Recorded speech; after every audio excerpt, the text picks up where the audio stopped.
자, 이제는 5대 19부터 우리가 다시 보도록 할게요. 5대 19기 도래한 거는 처음에는 절도사들이 각자 이제 세력화하는 거에서부터 이제 시작이 된 것이 5대 19이고, 5대 19은 우리 쉽게 생각하자고. 쉽게 중국 내에서 일어났다고 우리가 일단 잡읍시다. 그렇게 설정을. 그러고 북방민족이 나라를 세워요. 그래서 대표적인 게 한 세 가지로 우리가 잡지. 여진, 거란, 서하, 이렇게 세 가지로 잡잖아. 그래서 여진족이 세운 나라는 금나라, 거란이 세운 거는 요나라, 그 다음에 서하가 세운 거는 서하라는 나라가 있는데, 이 요와 서하가 이 5대 19국을 정리하고 나서 이제 송나라를 건국한단 말이지. 이 송나라를 압박을 해요. 그러면서 이제 여러 가지 이제 금은보화들을 약탈을 하죠. 그러다가 이 약해진 송나라를 금나라가 치면서 남송으로 바꾸게 되는데, 어쨌건 일단 요 북방민족들이 나라를 세우는데 대표적인 게 이 세 나라들이고, 이 세 나라들의 공통점이 뭐냐면 각 부족의 언어와 문화가 존재했다라는 거 여러분들이 좀 아셨으면 좋겠습니다. 자, 미리 얘기를 하는 거예요. 그래야 몽골 제국이 바로 원나라로 넘어가는 거예요. 자, 그러면 송나라에서부터 볼게요. 자, 송나라를 건국한 사람의 출신 성분이 뭐냐면 절도사야. 이 사람도 절도사 출신 조광룡. 이걸 적는 이유가 있어요. 절도사, 이건 뭐야? 군인이죠. 즉 군인이 된다라. 자, 군인이 황제가 된다는 거는 역시 뭐에 의해서 나라 세워진 거야? 힘이죠.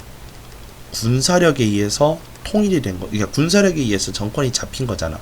즉 그렇다는 말은 군사력에 의해서 잡혀있기 때문에 군사력에 의해서 멸망할 가능성이 높거든. 그렇기 때문에 송나라는 어떤 정책을 쓰느냐? 문신 우대 정책을 하기 시작하죠. 이걸 무슨 주의라고 그래? 문치주의라고 합니다. 맞나요? 문치주의라고 합니다. 그죠? 그래서 이 문치주의의 첫 번째 문치주의에서 뭐 합니까? 군대를 황제 직속으로 두죠. 황제 직속에 두잖아. 황제 직속에 두는 이유가 뭐겠어? 그렇지, 군대를 함부로 움직이지 말라고 하는 거지, 그지? 자, 두 번째. 자, 먼저 이 군대를 황제 직속으로 돌리면서 누구의 권한이 약해 되겠어? 절도사 권한이 약화가 되고, 그 다음에 황제권이 어떻게 되겠어? 높아지겠지. 요렇게 이해하면 되겠죠. 두 번째, 과거제를 개편하잖아요. 맞지? 과거제를 개편한다라는 거는 뭐예요? 1차, 2차, 3차 시험을 도입한다. 즉 이걸 통해 3차 시험을 통해서 뭘 하고자 하는 거야? 충성스런 누구를 뽑기 위해서? 문신 선발을 위해서죠. 그지? 그리고 디귿. 그래서 문신이 누구보다, 무신보다 더 많이 선발이 돼요. 그래서 이 문신이 어디까지 장악해요? 문신이 군사권까지도 장악을 하는 그런 현상이 벌어지는데, 문신이 군사권을 장악한다라는 거는 국방력이 어떻게 약화된다라는 결과를 가져오는 거야. 즉 문치주의를 함으로써 드러나는 문제점이 뭐야? 바로 국방력이 약화되는 결과를 가지고 오게 되는 거예요. 그랬더니 국방력 약화로 인해서 누구의 괴롭힘을 받아? 누구의 괴롭힘? 북방민족이 침입을 해오죠. 그치? 그래서 굴욕적인 조약을 맺고요. 그치? 이 굴욕적인 조약, 그래서 이런 굴욕적인 그런 좀 형편없는 상황을 하기 위해서 누구를 도입을 해요? 누굴 통해서 하죠? 왕 안석의 개혁안이 이제 등장을 하는데, 등장했는데 어떻게 돼? 성공 실패. 실패하죠. 그러면서 실패하면서 어떻게 돼요? 결국 남송이 성립하게 되는 결과를 가져오게 되는 겁니다. 여기까지 됐지? 됐잖아. 자, 그러면 송나라의 경제에 대해서 볼까?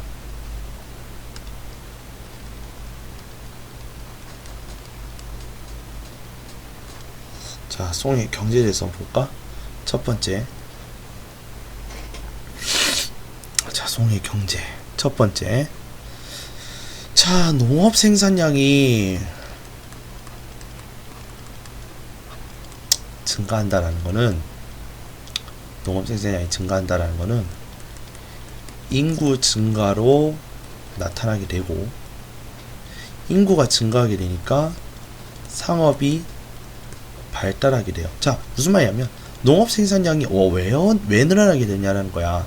그래서 뭐 벼 품종이 다양하게 된다든지, 그 다음에 뭐 강남 지역을 개간하고 뭐 이모작 이런 얘기 있었죠, 그죠? 이런 것들 통해서 농업 생산량이 늘었다. 그러니까 인구가 1억 이상 증가했다. 뿐만 아니라 이런 농업 생산량이 늘어나면은 누가 성장하느냐면 서민층이 성장하게 되죠. 여기까지 됐나요? 서민층이 성장하면 당연히 뭐 많은 걸 사겠죠. 사니까 거래량이 늘겠지. 맞아? 그래서 이러한 상인층이 발달하게 되고, 그럼 이 상인들이 모여서 뭘 만들어? 상인 조합을 만들게 되죠. 이게 뭐예요? 행이라고 했죠. 그죠? 행. 이런 것들이 만들어진다고 했지. 자, 그러다가 교역량이 계속 늘어나니까 뭐도 쓰게 되는 거야? 화폐 사용을 한다고 했어요. 이게 뭐야? 교자라고 했습니다. 그쵸? 교자를 사용한다. 자, 그 다음에 해상교역. 자, 해상교역에 대해서는 뭐 시박사 설치도 있고 있지만, 이 해상교역 할 때 우리가 뭘 봐야 돼? 나침반을 봐야 되죠. 나침반 사용. 그죠? 나침반 사용. 나침반을 사용했다더라. 자, 요렇게 여러분들이 하시면 되겠고, 그 다음에 뭐 교류 이런 내용은 그냥 중요한 거 아니니까 그냥 넘어갈게요. 교역 했다더라. 아라비아랑. 이걸 가지고 시험 문제 내긴 좀 그렇고, 그렇게 중요한 내용은 아니라서요. 다음 송의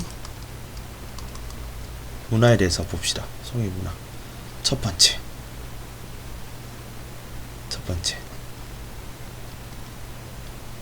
사례부와 성리학 있다. 자, 이 사례부는 유교적 지식을 갖춘 송나라의 지배층이다. 참, 이참에 하는 길에 다음에 제가 이거 청나라 끝나면 뭐 한다고 했어요? 유학 정리 한번 한다고 했지. 유학 정리뿐만 아니라, 같이 적어놔야 되겠다. 자, 유학 정리도 하고요. 유학 정리 끝나면 왕조별로 그 지배층에 대한 내용도 같이 한번 정리를 한번 해볼게요. 유학 정리 끝나면 왕조별로 지배층 정리도 한번 해볼게요. 이거 한번 해놓으면 여러분들 편할 거예요, 공부하기가. 자, 성리학은 형 이상항으로서 뭐 우주의 원리와 뭐 인간 본성 갖고 막 이렇게 장난질 하는 거란 말이야. 그래서 사례부는 이러한 성리학을 가지고 뭐 하는 거야? 발달하기 시작하는 거죠. 학문을 연구하고요. 그죠? 자, 이렇게 송의 문화는 이런 것들이 있다. 세 번째 뭐 역사학도 있고 뭐 과학기술도 있는데, 자, 과학기술 볼까요? 과학기술은 이참에 아닌 김에 좀 설명을 할게요. 화약과 나침반과 활판 인쇄술이 있어요. 지금 글자 못 알아보시는 분인데 그냥 제가 지금 얘기하고 있으니까 얘기하는 그대로 받아 적으세요. 자, 화약과 나침반과 활판 인쇄술, 이건 전부 다 어디로 전파가 되냐면 서양으로 전파가 되고요. 이걸로 인해서 서양 중세가 쇠퇴해버리는 결과를 가지고 오게 돼요. 이게 무슨 소리야 하면, 여러분들이 이제 조만간 또 서양사를 저하고 같이 공부를 할 텐데, 서양 중세 시대에는 기사라는 계급이 있었어요. 근데 기사는 뭐냐면, 자, 이렇게 말이 있어요. 그러면 이히히히 하면서 타는데, 얘네들이 갖고 있는 것이 뭐냐면 창이야. 그럼 창이 말과 하면 어떻게 되겠어? 들이받는 거죠. 들이받는 전투를 하는 거야. 알겠어요? 그러면 상대적으로 이 창을 가진 사람과 말을 가진 사람은 어때야 돼? 단단해야 되겠지. 그런데 이거는 뭐야? 근거리잖아. 근거리 싸움이잖아요. 그런데 자, 봐봐. 화약을 가지고 대포로 만들면 어떻게 돼요? 그러면 끼르륵 끼르륵 했는데 하나 둘 셋 넷 돌격한다라는 거잖아. 이렇게 싸웠을 때 어떻게 돼요? 얘네가 죽죠. 맞지? 그러면서 이 기사가 쇠퇴하는 결과를 가져오게 돼요. 맞죠? 그 다음 나침반을 통해서 배가 뭘 하지 않아요. 이제 표류할 일이 없어진단 말이야. 길을 잃지 않아요. 즉 그 말은 이 나침반만 잘 보면은 뭐도 할 수 있는 거야. 신항로 개척도 가능한 상황까지 벌어지는 거야. 알겠니? 그러면서 새로운 그 상업 루트를 이제 따내게 되는 거죠. 그래서 지중해에서 대서양으로 이제 지중해 무역에서 대서양 무역으로 이제 전환되는 계기가 되고요. 자, 활판 인쇄술 통해서 얘네들이 뭘 하겠어? 구텐베르크의 활판 인쇄술 통해서 여러 가지 찍어낼 거 아니야. 성경, 등등등, 뭐 종교하면 딱 뭐가 떠올라? 종교혁명이 떠오르겠지, 그지? 종교혁명이 일으키게 되는 이제 하나의 이제 영향력도 이제 발휘하게 되는 거죠. 와, 얘네들 이런 거 찍어낸대. 그러면서 이제 서양에서도 활판 인쇄술 구텐베르크가 이제 발견을 하면서 성경 이런 책들이 어마어마하게 이제 퍼져나가는 이제 그러한 결과를 가져오게 되는 겁니다. 어쨌건 이런 과학 기술로 인해서 중세에 영향을 끼치게 된 문물들이 있다라는 거. 자, 네 번째, 서민 문화인데, 서민 문화가 발달하게 된 이유는 무엇이냐면, 먼저 상업이 발달하면, 그럼 상업이 왕성한 곳이 어디야? 도시겠지. 도시가 발달하고, 도시가 발달하면 도시에 살고 있는 서민층이 성장하겠지. 그지? 자, 서민층이 성장하면 어떻게 돼? 자, 서민층이 성장하면 얘네들이 뭐 하고 싶겠어? 공부를 하거나, 이제 우리 한국 사회에서는 공부를 하거나 이제 문화 활동을 한다라는 거지. 이 문화 활동 중에 대표적인 게 뭐라고 했어? 무대 예술이라고 했죠. 그죠? 이런 거. 이런 얘기는 했을 겁니다. 그죠? 자, 이렇게 우리가 송문화에 대해서 우리가 봤다면, 다음에 우리가 봐야 될 것이 바로 원나라.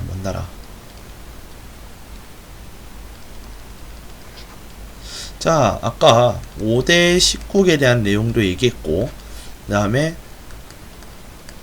북방민족, 그 다음에 이민족 국가에 대한 내용 했었단 말이야. 그러면서 이 북방민족과 이민족 국가, 특히 금, 요, 서하 이런 나라들은 대체적으로 무엇을 갖고 있냐면 자국민 문화를 가지고 있어요.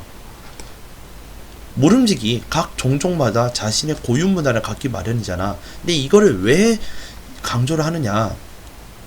이 자국민 문화 보호를 위해서 한 것이 뭐야? 이중적 통치구조라는 거지. 이중적 통치구조죠. 자, 이중적 통치구조를 한 것이 뭐라고 했어요? 아까 자국민 문화 보호라고 했단 말이야. 그럼 이중적 통치는 어떻게 나누는 거야? 자국민, 즉 이런 이민족, 북방민족과 이민족을 자국민이라 하고, 그 다음에 이 이중적 통치의 상대적인 그 비교 대상이라는 게 뭐예요? 한족이 되는 거야. 즉 한족의 문화에 자국민이 뭐하지 않도록, 동화되지 않도록 하기 위해서 이중적 통치를 했다. 자, 요 내용을 얘기했을 겁니다. 그죠? 자, 그 다음에 우리가 볼 것은, 자, 이렇게 하고 이렇게 해서 삼각형 짧게 이렇게 우리나라 이렇게 해서, 그지? 그 다음에 여기 신발 하나, 그지? 여기 크림, 자, 발칸반도 이렇게 하고, 지금 이게 일단 여기 신대륙 발견 안 됐고, 여기 영국과는 상관없으니까. 자, 여기 중국이 있어. 자, 중국이 여기 있는데, 자, 중국이 여기 있는데, 이 중국 위쪽으로 있었던, 우리가 잊고 있었던 사람들이 있어. 이 지방에 살고 있는 애들인데, 몽골 부족이었는데, 이 몽골 부족을 통일한 사람이 누구냐면 태무친이야. 근데 이 태무친은 몽골 부족 이렇게 통일하고 나서 이름을 뭘로 바꾸냐면 칭기즈칸으로 바꿔요. 그리고 이 칭기즈칸은 중국도 쳐들어가고요, 이쪽도 쳐들어가고요, 한반도로 쳐들어가고요. 그럼 칭기즈칸 어쩌고 저쩌고 지랄 연병하고 자빠졌네 하면서 여기까지 가서, 여기가 어디냐면 동유럽이야. 물론 이쪽 중동 지역도 먹은 거예요. 그죠? 동유럽 헝가리까지 진출을 해. 그래서 이 광활한 영토를 우린 뭐라 하냐면 몽골 제국이라고 얘기를 합니다. 그런데 이 몽골 제국, 즉 칭기즈칸이 이뤄놓은 몽골 제국이 칭기즈칸 사후 대해졌다 이 뜻이야. 대해지고 나서 어떻게 됐냐, 사칸 4명의 아들한테 칸 자리를 줘놓고 사칸 국을 만들어요. 이 칸이 뭐라고 읽어? 한이라고 읽기 때문에 그래요, 한자로. 그러다가 여기다가 이제 쿠빌라이가 뭘 세우냐, 원나라를 세우고 남송을 멸망시킨단 말이야. 그래서 이게 원나라가 만들어지고요. 자, 그래서 지금 우리가 이제 원나라에 대해서 볼 건데, 자, 원왕조. 첫 번째, 자, 정치에 있어서 우리가 반드시 봐야 될 것이 뭐예요? 몽골 제일주의, 즉 몽골인 제일주의라고 해야 돼요. 몽골인 제일주의라고 해요. 여러분들 이해는 빨라. 우리 책에는 몽골 제일주의라 돼 있지만. 자, 하나 둘셋넷 4개죠. 위에 몽골, 여기 생목, 여기 한족인데 어디 사는 애들? 하북지방에 사는 애들. 그 다음 여기는 남송인. 즉 몽골족에게 협조를 했던 순서대로 뭐 하는 거예요? 대접을 받는 거야. 요렇게 가는 거예요. 그러면 남송인은 끝까지 버텼기 때문에 뭐 하는 거야? 어마어마한 차별을 받는 거예요. 사실 얘네들도 마찬가지로 차별을 받았지만 남송인들에 비해선 덜 차별받은 것 뿐이에요. 이 둘이가 차별을 받았고, 이게 뭐예요? 얘네들이 피지배층이 되는 거고, 얘네들은 지배층이 되는 거죠. 이게 바로 몽골인 제일주의라는 거. 두 번째, 역참제로라는 게 있다고 했지, 그지? 역참제. 중앙과 지방을 연결하는 가운데에 뭐가 있는 거야? 역이 있는 거야. 이 역은 숙식과 그 다음에 말을 제공하는 곳으로서 누가 사용하는 거야? 사신과 관리가 사용하는 일종의, 이 역참제도는 무슨 제도예요? 교통제도였다라는 거죠. 그죠? 이 두 가지 여러분들이 좀 알아두셔야 되겠다. 자, 그러다가 이제 뭐 쇠퇴하고 어쩌고저쩌고 이제 난리 치는데, 자, 쇠퇴에 대한 내용은 그냥 적당히 볼게요. 그냥 넘어갈게요. 결국 원나라, 자, 이렇게, 자, 그냥 하는 김에 얘기할게요, 그러면. 에휴, 참. 야, 이 피지배층들이 대다수를 차지한단 말이야. 어마하게 많단 말이야. 그럼 얘네들이 못 참으면 뭐 일으키겠니? 반란 일으키겠지. 이 반란 때문에 원왕조가 쫓겨나는 거잖아. 원래 자기 있던 지역으로. 이렇게 얘기하면 되는 거죠. 말 다 했지? 그러면 이제 우리가 뭘 보면 돼? 원에 경제에 대해서 보면 되겠죠. 뭐 이렇게 생각을 해. 원의 경제. 자, 서역 상인이 자주 왔다, 자주 온다. 그 말은 거래량이 어떻게 된다는 거예요. 늘어난다는 걸 의미하죠. 거래량이 늘어나면 화폐를 쓰겠지. 근데 화폐 사용이 늘어나게 되면 이 어마어마한 양의 거래량을 감당할 수가 없게 돼요. 그래서 뭘 쓰게 돼요? 지폐를 쓴다. 그래서 이 지폐 이름은 뭐라고 해요? 교초라고 그러잖아요. 그죠? 교촌치킨 아니에요. 교초예요. 교초.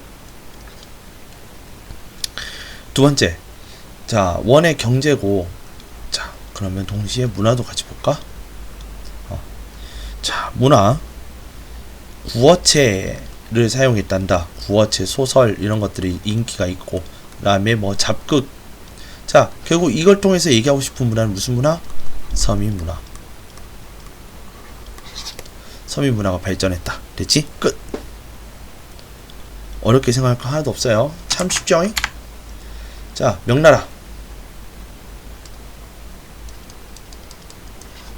자, 첫 번째. 자, 원말. 그러니까 내가 이걸 나중에 얘기하려고 했었다니까. 이 명나라 때문에. 원말 누가 일어나요? 한족 일어나지. 한족. 그렇지만 우리 책에는 농민이라 돼 있죠. 농민 반란군. 네, 수장이었던 누가? 홍무제라고도 하고 주 원장이라고 하는 사람이 뭐예요? 반란 일으켜서 이 주 원장이가 뭘 만들어? 명을 만들게 되는 거죠. 첫 번째. 두 번째. 그럼 명나라 태조였던 홍무제가 했던 정책이 어떤 정치가 있느냐? 첫 번째, 재상제를 폐지했다. 그지?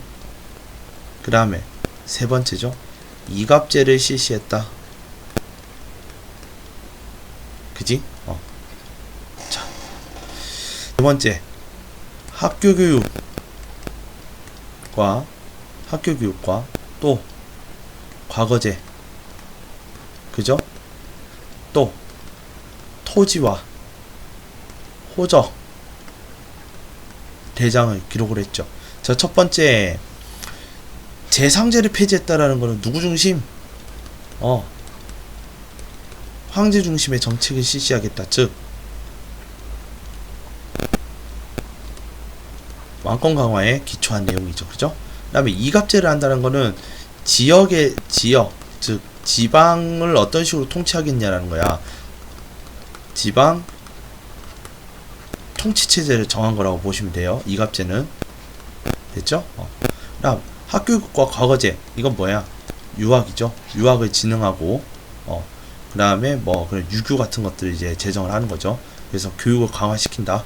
다음 다섯 번째, 토지와 호적 대장은 뭐하러 하려고 그래? 세금 그렇지. 세금을 이제 징수하는데 사용하기 위해서 이런 것들을 하는 거죠. 그래서 얼마만큼의 세금이 들어오겠다라는 거를 우리가 예측할 수가 있게 되는 거죠. 자, 이렇게 하면 되고요. 이게 태조였다면, 자, 아니지, 크게 다시 이제 여섯 번째, 홍무제를 지나가서 영락제로 넘어오게 되면, 영락제가 한 것 중에 가장 돋보이는 것이 뭐야? 정화의 뭐야? 원정이죠? 정화의 해외 원정이죠. 그치? 여러분들이 이거는 입으로 이렇게 해야 돼. 그래서 각 지역으로 이렇게 보낸단 말이야. 짱깨들을. 그래서 각 짱깨가 세계에 막 그냥 뿌려지게 되는 그런 계기가 되는 거야. 그런 사람들 뭐라고 그래? 화교라고 하죠. 그죠? 정화의 대외 원정. 자, 정화의 대외 원정에 대해서는 좀 알아둘 필요 있다. 그래서 정화의 대외 원정에 관련해서는 이렇게 지도를 이렇게 줘놓고 이렇게 갔다 절로 갔다 이렇게 갔다 이렇게 해가지고 몇 차 이렇게 있어. 그런 이제 지도가 나왔을 때 뭐인 걸 알아라? 정화의 해외 원정이라는 걸 알아라. 자, 요런 거. 그렇지만 이제 쇠퇴와 멸망, 이제 이런 거는 그냥 쇠퇴와 멸망에 대해서 간단하게 좀 볼게요. 자, 명쇠퇴라는 데 있어서 이 사건을 여러분들이 알아야 된단 말이야. 이자성의 난. 이자성을 비롯한 이 사람들은 어떤 사람들이냐면 농민들이야, 농민들. 알았어? 농민이란 말이야. 즉 농민 반란에 의해서 멸망한 거예요. 그렇기 때문에 이자성의 난에 대해서 여러분들은 이자성의 난이 언제 일어났다? 명나라 때 일어났다. 요것만 여러분들 기억하시면 돼요. 청나라. 자, 청왕조. 청왕조는 원래는 뭐였어? 후금 이었다가 청, 태종, 누르하치가 아니에요. 누르하치는 태조야. 태종은 뭐야? 홍타이지죠. 홍타이지 때 청나라로 계칭을 하죠. 그래서 청나라가 되는 거야. 청왕조. 자, 청왕조는 결국 누가 세운 거야? 만주족이라고 읽고 원래는 어떤 애들? 여진족이었던 애들. 얘네들이 세운 나라야. 그래서 얘네가 이제 그 몽골을 평정하고 그 다음에 중국으로 들어오면서 청나라를 바꾼 다음에 본격적인 정치를 시작하는데, 첫 번째 얘네들은 처음에 어떻게 해요? 명제도를 어떻게 한다? 그대로 사용을 해요. 명제도를 이제 계승해서 사용을 하고, 두 번째 회유책과 강경책이 있는데, 먼저 회유책에는 뭐가 있어? 사고전서 편서. 자, 사고전서 편찬하는데 한족을 썼고, 두 번째 만, 한, 병용 이라고 쓰고, 우린 뭐라고 그래? 관리 등용 차별이 있다 없다? 없다. 이렇게 정리하시면 되고요. 다음은 강경책에는 뭐야? 변발, 강요. 그 다음에 만주족,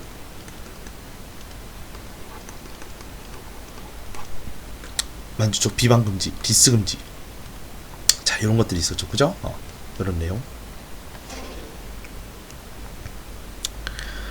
전성기에 대해서는 볼 거 없고, 자, 혹시나 모르니까 전성기가 언제부터 언제까지인지는 몰라도 되지만은 이 전성기 때 영토가 확장이 되었는데, 이때 이 영토는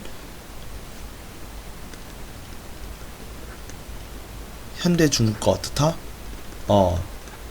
흡사한 영토를 가지게 되었다. 자, 요런 이제 의미가 있고요.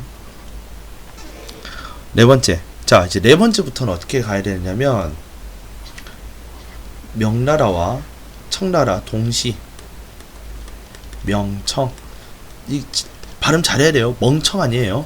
명청 시대에 경제, 사회, 문화 이 세 가지 볼 건데, 먼저 경제에 대해서 봅시다. 자, 경제 먼저 상업이 발달하게 되는 이유가 뭐냐면, 둘 다 뭐냐면 양자강, 양쯔강 또는 창장강 강을 기초로 해서 발생하는 상업에 이제 두 가지 발달이 있는 거예요. 그래서 하류에는, 그 다음에 중상류에는, 이제 먼저 중상류는 이제 농업지로서 발달하게 되는 거고, 하류에서는 뭐냐면 수공업이죠. 수공업이 발달하면서 이것이 상업 발달을 하게 된다. 자, 상업이 발달하니까 당연히 상인층이 성장하겠지. 그래서 대규모 상인 집단, 그러니까 대상인 집단이라고 그래요. 대상인 집단이 더욱 성장을 하게 되죠. 그죠?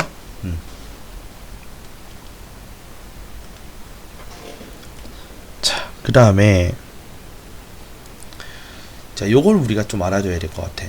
자, 이제 경제, 아직 우리가 경제. 두 번째, 서양과 중국과 이제 교류가 있잖아, 이렇게.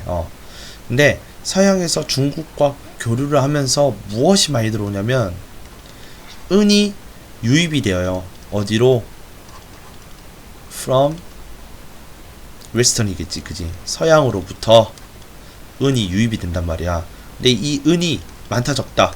졸라 많다. 그래서 졸라 많으니까 이걸 가지고 뭐 하면 되겠다? 세금으로 매기면 되겠다. 그래서 세금이 두 개가 있다. 명과 청. 명나라는 일조편법, 청나라는 지, 정, 은, 제예요. 알겠지? 명나라는 은을 좋아하는데 대놓고 은을 좋아한다는 말을 쓸 수 없으니까 일조편법. 청나라는 무식하니까 난 은이 좋아요. 지정은제 이렇게 하던지. 물론 방금 얘기한 거는 진짜 장난이에요. 어쨌건 뭐 이런 식으로 외우시던지. 사실 이거는 이해시키려면 이해시킬 수 있는데 이해시키는 내용 자체에서부터 이미 여러분들 이미 중학교 수준을 벗어나는 거기 때문에 일부러 얘기하지 않을게요. 자, 세 번째. 자, 그럼 이번에는 사회문화에 대해서 볼까? 자, 사회인데 첫 번째, 우리가 향신층이라고도 하고 뭐 그러는데 뭐 신사층이 나와요. 신사는 사실 명나라 때부터 발생을 해서 청까지 이어지는데 왜 그러냐면 아까 뭐 때문에 만, 한, 병용 때문에 그런 거야.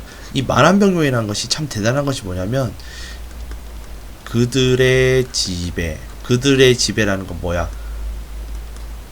한족 지배층을 의미하는 거죠. 그죠? 한족 지배층의 지배를 뭐 하는 거야? 인정한다라는 거거든. 누구 말만 들으면, 우리 말만 들어주면, 여기서 또 우리는 누구? 만주족의 지배를 인정해준다면 너네들이 이때까지 지배했던 것도 인정해줄게 이거야. 그러다 보니까 이 신사층이 명나라 때 생겨서 청나라까지 줄곧 지속해서 오는 거예요. 이해되셨죠? 그러니까 얘네들은 이런 만한 병용에 의해서 청나라에 충성하면서 중앙관직에도 진출하고요.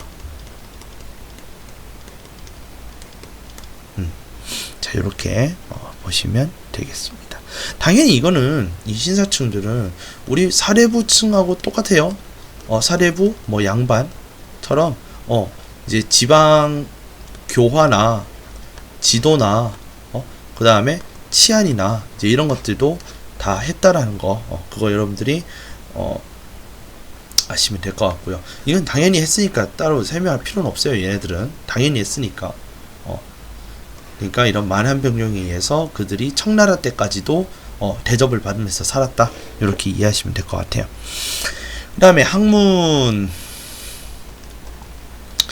기본 베이스는 성리학이지만 이 성리학에서 반성하는 차원에 즉 성리학 가지고는 현실세계의 현세례의 또는 현세계의 현실의 문제를 해결하기에는 부족함이 있더라. 그래서 이 성리학을 반성하기 위해서 나온 학문이 뭐냐면 명나라는 양명학, 청나라에는 고증학 이런 것들이 생겨나더라. 자, 요런 말이 있었다라는 거 여러분들 알아두시고요. 그 다음에 서민문화는 뭐 삼국지 연의, 뭐 서유기, 뭐 이제 그런 거니까 이런 이제 작품이 대놓고 나오는 거. 자, 사실 작품이 나오는 거는 전부 다 명나라와 청나라 거밖에 없어. 알겠니? 알겠어? 그러니까 명나라와 청나라 둘 중에 하나밖에 없어. 명청밖에 없어. 나머지는 여기서 우리 지금 배웠던 교과서 내에서는 어떠한 작품이 나오질 않아. 그럼 그나마 작품이 나오는 게 전부 뭐야? 역사서일 뿐이야. 그럼 역사서랑 헷갈리지만 않으면 되지. 야, 삼국지 연의를 역사서라 생각하는 사람이 있니? 이거 소설이야. 자, 마지막 대외교류인데 명이든 청이든 둘 다 일단 뭐 했었냐면 해금 정책을 했지만 명 때 와가지고는 이 해금 정책을 완화시키는 정책을 나왔고 청나라 때는 이 해금 정책인데 4개 항구에서 이제 뭐 광저우만 개항한다든지 뭐 이제 이런 이제 역사들이 있다라는 거. 그래서 이 광저우만 개방을 하고 특허상인 누구? 공행. 그래서 이걸 무슨 부여? 공행. 그러니까 나라에서 허가해준 공행들이 누구랑 서양 상인들과 무역하라고 특별히 허가해준 애들을 우리는 공행이라고 그래. 그래서 공행들이 무역하는 형태라 해서 공행무역이라고 얘기를 합니다. 이거는 청나라의 일이에요. 공행무역은. 자, 요렇게 하면은 우리가 또 청나라까지 한 건에 봤고, 자, 아까 이제 약속했듯이 유학의 발전에서 한번 보도록 할게요. 자, 먼저 춘추 전국시대에는 어떤 유학이 발전했느냐면 우리가 유가사상이라고 해서 처음 생성이 되어요. 이 유가사상에는 인, 덕, 예 이런 것들을 이제 중요시하게 생각을 하고, 대표적인 사람이 공자, 맹자, 그 다음에 순자 이렇게 해서 우리가 이 앞글자만 따서 뭐라면 공, 맹, 순사상이라 얘기를 합니다. 그러다가 한나라부터 당나라까지 이 유가사상이 유교로 바뀌면서 처음에 이 유교의 첫 번째 학문이 뭐냐면 훈고학이라는 것이 발생해요. 이 훈고학은 뭐 때문에 생겨났냐면 진나라가 했던 분서 갱유 사건 때문에 이제 일어나게 된 그 하나의 이제 유학 사조인데, 분서갱유로 인해서 책이 불타고 유학자가 많이 죽었단 말이야. 이제 죽었단 말이야. 책이 불타고 유학자가 많이 죽었다라는 거죠. 그러면서 책이 불타고 유학자가 많이 죽으니까 이 한동안 유가사상이 계승이 되질 않는 거야. 그러다가 진이서 한으로 넘어갈 때쯤에 한나라에서 이 작업을 다시 시작하는 거예요.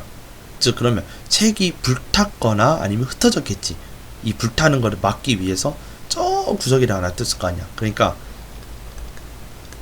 흩어진 경전, 여기서 말하는 경전은 무슨 경전? 유교 경전이겠지. 뭐 약간 사서오경, 이제 지금의 사서오경 같은 것들을 모아서 경전을 모아서 정리를 하고요. 그 다음에 경전만 정리한 게 아니라 이 죽었던 유학자들의 이제 남긴 그런 문서나 이런 것들도 모아서 같이 이제 경전을 이제 정리하는데 같이 사용을 하는 거죠. 또는 그런 유학자들의 제자들이 있죠. 숨겨진 제자들이 나온다라든지 그런 식으로 해서 하나의 흩어진 경전 정리 작업을 하기 시작해요. 그러다 보니까 쥐가 파먹어서 읽을 수가 없는 부분, 아니면은 불이 타서 해독하기 어려운 부분, 또는 온전하게 남아있지만 이거는 무슨 의미인지 알 수 없어서 연구를 해야 되는 부분, 이제 이런 것들을 정리하는 사조가 등장하는 것이 바로 훈고학이에요. 자, 그래서 어떤 형태로 나오냐면 이제 문장과 글자를 연구해요. 이제 연구한다라는 건 뭐 하겠어? 해석을 하겠죠. 그래서 문장과 글자 해석하는 것에 중시를 하는 그런 사조를 우리는 훈고학이라고 한다. 여기까지 이해되셨죠? 그러다가 자, 이거 1번, 2번, 3번 송나라 때 와서 비로소 그 주의라는 사람에 의해 만들어진 이제 사조가 등장한 이게 바로 성리학입니다. 자, 이 성리학은 우주의 원리와 그 다음에 인간의 본성을 이제 탐구하는 거다 보니까 우리 한국 사회에 들어올 때 이걸 뭐라고 했어? 이와 리. 그래서 이기론, 이와 기. 아이고 실수했네요. 자, 이와 기. 자, 이와 기로서 설명하려고 하는 거야. 자, 그런 우주의 원리나 인간의 본성 이런 거는 우리 형태가 막 보이고 그런 게 아니잖아, 맞지? 뭔가 좀 본성 이런 거면은 보이지 않는 뭔가 그런 인간 성격 이런 거잖아. 너의 성격이 눈에 보이니? 물론 그 사람의 행동을 통해서 보이겠지만 이 사람의 본성이라는 것이 눈에 보여? 안 보이잖아. 그래서 우리는 이런 거를 형이상학이라고 부르는 걸 뿐이야. 이거는 여러분 그냥 참조를 하세요. 우리 시험에는 도움이 안 되지만. 어쨌건 이 성리학은 주희라는 사람에 의해서 만들어지고, 이 주희가 그 위대한 업적을 세운 선생님으로 되니까 이름이 뭐가 되는 거야? 또 다른 말로 주자라고도 부르는 거예요. 그래서 1번, 2번, 3번 이렇게 송나라 때 와가지고 성리학이 만들어지다가 여기 4번 명나라와 청나라 때 각각 유가사상, 훈고화, 그 다음에 성리학, 그 다음에 명나라 때는 양명학이라는 것이 등장하고 청나라 때는 고증학이라는 것이 등장을 해요. 양명학은 무엇을 위한 것이냐면 지행합일이라고 해서 배운 대로 뭐하자? 실천하자는 뜻이야. 근데 이 성리학이라는 건 뭐냐면 우주의 원리 인간의 본성께서 막 열심히 썰을 풀고 나서부터 뭐 없는 거야. 알겠니? 이렇게 해라 저렇게 해라. 그런 좀 알면 좀 실천 좀 하면 안 되니? 너네 선생님들 맨날 그런 잔소리를 하시잖아. 그런 거예요. 양명학은 실천한 대로, 그러니까 아는 대로 실천해라 이런 뜻이에요. 자, 그런 거라든지 고증학은 이제 실증적으로 연구한 학문. 자, 요걸 우리는 고증학이라고 그럽니다. 됐죠? 자, 유학의 발전도 설명 다 했고요. 그 다음 마지막, 우리 동영상의 마지막은 바로 지배층 변천사입니다. 첫 번째. 자, 기억하는 김에 앞에서부터 쭉 할게요. 자, 하은주 주나라 때의 지배층은 어떤 애들이야? 왕을 비롯한 제후들이었죠. 제후 또는 관료들이었지, 그지? 이 제후들 관료는 따로 뭐라 할 수가 없어. 왕의 혈연 관계였던 애들이었고, 점점 이제 멀어지면서 독립 세력화가 되기 시작을 한 거고, 관료는 경, 대부, 사 이런 애들이었는데 얘네들이 어떻게 되는 거예요? 쉽게 얘기하면 하극상을 일으키는 거야. 누구에 대항해서? 왕과 제후들에게 이제 반대를 하는 이제 움직임. 즉 이걸 우리 하극상이라 그래. 그래서 여러분들이 선생님한테 뭐라 그러죠? 이게 대꾸하고 갑자기 막 이제 그런 막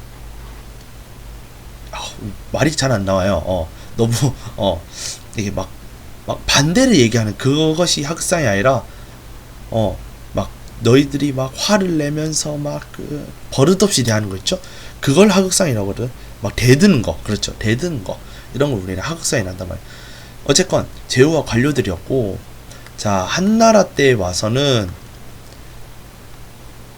귀족층이라 할 수 있는 애들이 등장해요. 그게 호족이었단 말이야. 호족은 대토지 소유하고요. 그 다음에 우리의 호족하고 똑같아요. 기본적으로 얘네들은 병사를 가지고 있었어요. 사병을 소유하고. 그 다음에 자기 그 지방사회에서의 이제 지위도 확보하고 있고요. 그 다음에 얘네들은 또 상업적인 이제 그러한 것들도 이제 어느 정도 그런 명성 같은 것들을 갖고 있는 거죠. 그러다가 그 다음 위진남북조, 그 다음에 수, 당 넘어가면서, 자, 송나라 때 지배층들이 뭐라 하냐면 우리는 사례부라고 하죠. 사례부는 유교적 지식을 갖고 있는 사람을 우리는 사례부라고 하고, 이 사람들이 또 사례부들이 어떤 유교적 지식을 갖고 있는 거야? 성리학을 갖고 있는 거죠. 그죠? 성리학.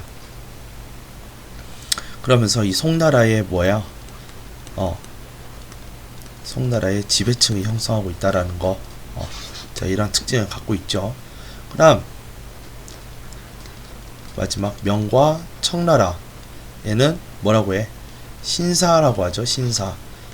신사 애들은 명나라 때부터 그러니까 명 때 생겨난 거죠. 명나라 때 생긴 층, 이제 그런 이제 계층들을 우리는 신사라고 하는데, 근데 이것이 청나라 때 그대로 계승이 되는 거야. 이것이 뭐 때문에 그렇다고? 만한병용 때문에 그렇다라는 거죠. 이제는 알아야 돼. 그래서 만한병용에 의해서 신사층이 청나라 때까지 계속 지속이 되는 거예요. 이해됐습니까? 그러면서 주나라의 제후와 관료에서부터 시작해서 한나라의 호조, 그 다음에 송나라의 사례부, 그 다음에 명청의 신사. 자, 이런 식으로 이제 또 지배층의 변화까지 우리가 살펴보게 되었어요. 자, 이렇게 해서 지금 굉장히 우리가 길게 녹화를 했는데, 여러분들 이제 여기까지 하면은 우리가 이제 중국사 완전히 끝났단 말이야. 그래서 앞에 있는 동영상을 쭉 보면서 여러분들이 기초를 잡고, 그 다음에 한번 이제 또 대단위를 한번 잡아준 거 있죠? 그걸 통해서 정리를 한 다음에, 그 다음에 마지막에 이렇게 딸려 들어온 그 유학의 변화라든지 지배층의 변화는 여러분들이 공부하는 데 있어서 도움이 되라고 제가 만든 거니까, 여러분들이 이걸 가지고 공부를 열심히 했으면 좋겠습니다. 자, 그럼 오늘 여기까지 할게요.